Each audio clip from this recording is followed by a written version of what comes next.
اور ناصریوں کے بدعتی فرقے کا سرگرو پایا۔ اس نے ہیکل کو ناپاک کرنے کی بھی کیا کی؟ کوشش کی، اور ہم نے اسے پکڑا اور ہم نے چاہا کہ اپنی شریعت کے موافق اس کی عدالت کریں، لیکن لوسیاس سردار آ کر بڑی زبردستی سے اسے ہمارے ہاتھ سے چھین لے گیا اور اس کے مدعیوں کو حکم دیا کہ تیرے پاس جائیں، اسی سے تحقیق کر کے تو آپ ان سب باتوں کو دریافت کر سکتا ہے جن کا ہم اس پر الزام لگاتے ہیں۔ اور یہودیوں نے بھی اس دعوے میں متفق ہو کر کہا کہ یہ باتیں اسی طرح ہیں۔ اب سنیں، لکھا ہے جب حاکم نے پولوس کو بولنے کا مشورہ کو اشارہ کیا تو اس نے جواب دیا، چونکہ میں جانتا ہوں کہ تو بہت برسوں سے اس قوم کی عدالت کرتا ہے، اس لیے میں خاطر جمائی سے اپنا عذر بیان کرتا ہوں۔ تو دریافت کر سکتا ہے کہ 12 دن سے زیادہ نہیں ہوئے کہ میں یروشلم میں کیا کرنے گیا؟ عبادت کرنے گیا تھا، اور انہوں نے مجھے نہ ہیکل میں کسی کے ساتھ بحث کرتے یا لوگوں میں فساد اٹھاتے پایا، نہ عبادت خانوں میں نہ ہی شہر میں۔ اب کہتا ہے اور نہ وہ ان باتوں کو جن کا مجھ پر الزام لگاتے ہیں تیرے سامنے ثابت کر سکتے ہیں، لیکن تیرے سامنے یہ اقرار کرتا ہوں کہ جس طریق کو وہ بدعت کہتے ہیں اسی کے مطابق میں اپنے باپ دادا کے خدا کی کیا کرتا ہوں؟ عبادت کرتا ہوں۔ وہ الزام لگاتا ہے کہ یہ یہودی مذہب کے کیا ہے؟ خلاف ہے، لیکن وہ کہتا ہے میں تو اپنے آباء و اجداد یعنی یہودی مذہب کے مطابق خدا کی عبادت کرتا ہوں۔ اور لکھا ہے اور جو کچھ توریت اور نبیوں کے صحیفوں میں لکھا ہے اس سب پر میرا ایمان ہے۔ یہ کیسے کہتے ہیں میں یہودیوں کے خلاف ہوں، یہودی مذہب کے خلاف ہوں؟ یہ کیسے کہتے ہیں کہ میں صحیفوں کے خلاف ہوں، میں انبیاء کے خلاف ہوں؟ یہ کیسے مجھ پر الزام لگاتے ہیں؟ اور کہتا ہے توریت اور نبیوں کے صحیفوں میں لکھا ہے اس سب پر میں کیا کرتا ہوں؟ میرا ایمان ہے، اور خدا سے اسی بات کی امید رکھتا ہوں جس کے وہ خود بھی منتظر ہیں کہ راست بازوں اور ناراستوں دونوں کی کیا ہوگی؟ دونوں کی کیا ہوگی؟ قیامت ہوگی۔ اسی لیے میں خود بھی کوشش کرتا ہوں کہ خدا اور آدمیوں کے باب میں میرا دل مجھے کبھی ملامت نہ کرے۔ بہت برسوں کے بعد میں اپنی قوم کو خیرات پہنچانے اور نظریں چڑھانے آیا تھا، انہوں نے بغیر ہنگامہ یا بلوے کے مجھے طہارت کی حالت میں یہ کام کرتے ہوئے ہیکل میں پایا۔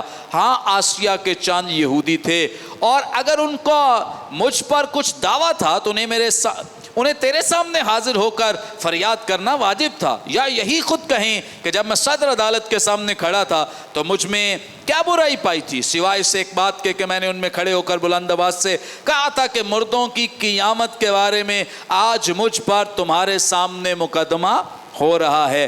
فیلکس نے جو صحیح طور پر اس طریق سے واقف تھا یہ کہہ کر مقدمہ ملتوی کر دیا کہ جب پلٹن کا سردار لوسیاس آئے گا تو میں تمہارا مقدمہ فیصل کروں گا، اور صوبیدار کو حکم دیا کہ اس کو قید تو رکھ مگر آرام سے رکھنا، کیونکہ جو یہودی بتا رہے ہیں یہ تو ویسا شخص نہیں ہے۔ آمین۔ اوکے، سمجھ آ رہی ہے آپ کو؟ کتنے لوگوں کو سمجھ آئی یہ بات کی؟ مقدس پولوس پر یہودی الزام لگاتے تھے کہ یہ یہودی مذہب کے خلاف تعلیم دیتا ہے، فساد ڈالتا ہے، اور ہر طرح سے یہ یہودیت کے خلاف تعلیم دیتا ہے، لیکن یہاں پر مقدس پولوس نے ایک لحاظ سے مقدس لوکا نے مقدس پولوس کی وکالت کی ہے، اس کو ایک لحاظ سے پروو کرتے ہیں، ثابت کرتے ہیں کہ مقدس پولوس جو ہیں وہ ایسے شخص نہیں ہیں۔ اوکے، سو یہ جو ان کے خطبات ہیں جو ہم نے ابھی جن میں سے ایک پڑھا ہے، ان میں سے جو اگر آپ تینوں ہی پڑھیں گے، یہ حوالہ جات آپ لکھ بھی سکتے ہیں یا بعد میں آپ پڑھ بھی سکتے ہیں، نوٹس میں بھی آپ کو مل جائیں گے۔ اعمال کی کتاب کے 21ویں باب، اعمال کی کتاب کا 24واں باب اور 26واں باب، یہاں یہ خطبات جو ہیں یہ موجود ہیں۔ اوکے، آگے بڑھیں گے۔ اعمال کی کتاب کو لکھنے کا مقصد کیا ہے، اس پہ تھوڑی دیر کے لیے